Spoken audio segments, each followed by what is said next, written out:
For my Spanish project, I have to do something of the Spanish heritage. So I'm doing Pan de los Muertos, which is, I guess, called the bread of the dead in English, but it's made traditionally for the Day of the Dead, and obviously it's a Spanish dish. Anyways, okay, so as you see, we've mixed our dry ingredients together, and next we're going to mix together our wet ingredients. Now, I want you to understand, please do not let this boil just until the butter is melted. Mine's melted now, so I'm gonna turn off the heat, and we're good. So now you want to mix it together, and you want to kind of beat it. Yes. Wire whisk for sure is the best. Which, I mean, I guess if you don't have a lot. Anyways, then you want to mix your 4 eggs in with that and the half a cup of flour, and you want to add it until it gets all elasticy and stuff. I did about 5.5 cups, I think. And I previously sifted it, but anyways, once I mixed all that together, I mixed in about 4 cups by then. I changed to a wooden spoon. As you can see, this is me trying to get it off the wire whisk. Oh, well, that's easy. It's a lot easier than the whisk. Now, this is closer to the time that I'd put in about 5 cups, I think. And as you can see, it's coming off the sides of the bowl pretty well. Good Lord, why does it take so long? Shout out to my dad for filming creds. Anyway, so then you want to flour up your table or cutting board or whatever you want to use. I just use my table because I don't care. Anyways, you don't want it to stick to it, obviously. And as you can see right now, it is super sticky. It even stuck to the spoon there. Then you want to cover it with flour. And this is where you're going to start kneading it. You don't want to work it too much because, of course, if you work dough too much, it gets really tough. So you want to just fold it and knead it until it's no longer sticky, and you still want it to be like squishy, and you want it to be kind of elastic. And I did that for actually probably just about like 5 minutes. This is after I kneaded it, and now you want to lightly oil a bowl. This is just some generic vegetable oil. It was like $1.99. Anyways, yeah. You want to lightly oil your bowl because it's going to be sitting in that bowl for a few hours. You don't want it to get stuck to the bowl or anything.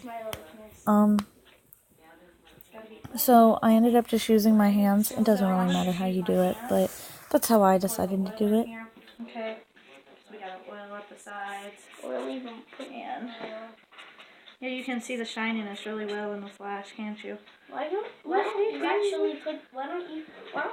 everybody do that for actual cleaning? Yes, well, it is nice JC, and no. squishy, and it's not sticky, because if it's sticky, then it's not good. Okay, now, you're just gonna take it, and you press it right in here, okay? And you have to leave it in a warm area like this, and you have to let it rise for an hour and a half. So, I'm gonna sit right here.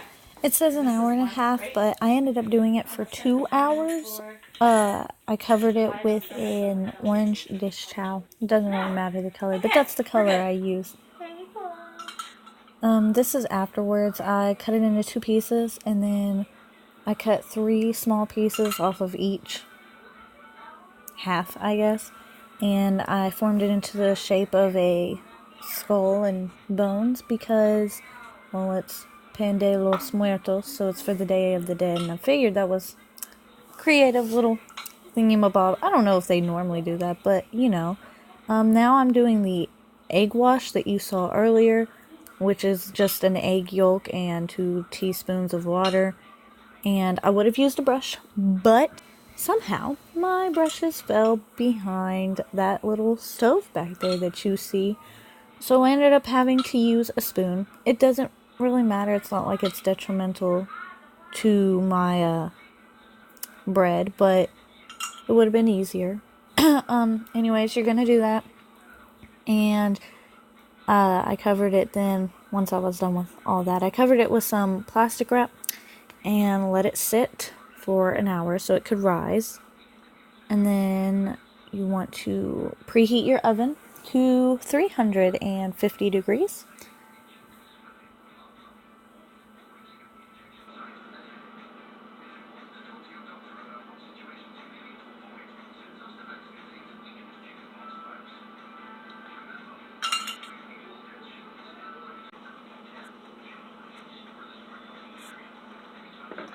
Oh.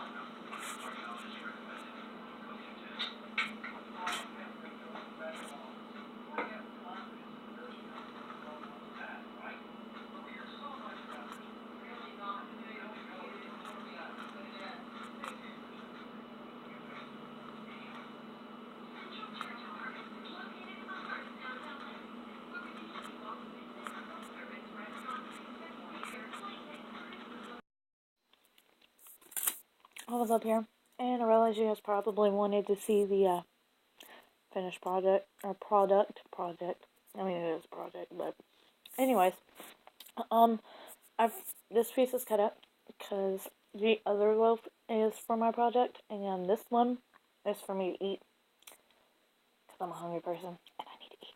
Anyways, so it's kind of cut up, but it's actually really good. I've never had this anise seed stuff before, but I gotta tell you, it tastes amazing, and it smells so familiar. But with the sugar on top, and I really hope I'm saying that seed right, but anyways, with that inside of it, it's like, I don't know, it tastes like home to me.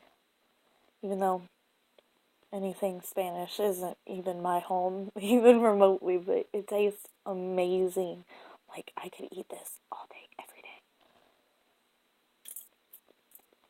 It's freaking amazing. Oh my god. I'm a good cook, guys. I'm a great cook. But y'all gotta try it, okay? So, you can't exactly, taste it through the phone. So you gotta make it yourself. Excuse my thoughts. But you gotta make it yourself. And it's really not that hard. I think the hardest part is waiting for it to rise. So if you're an impatient person, you best be playing on your phone or something. Because, you're gonna be waiting for a while. But other than that, it's freaking amazing. And it's worth the wait. It really is. So you guys have to try it. Miss Snellen, you have to try it too. Just saying. And I think I found my new favorite food.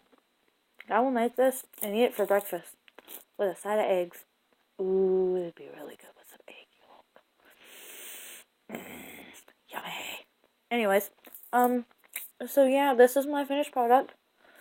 It's really good, if you couldn't tell by the fact that I keep eating it. So, go make it sometime. It's like, other than tacos, it's like the best Spanish food I've ever ate. I wonder if tacos are like for real Spanish or if they're just Mexico. Either way, sorry if that's like offensive or anything. I don't want to be offensive, but the point of the video is try the bread. It's amazing, and I better get 100 on my project. Everybody be rooting for me, okay? So, peace out, guys.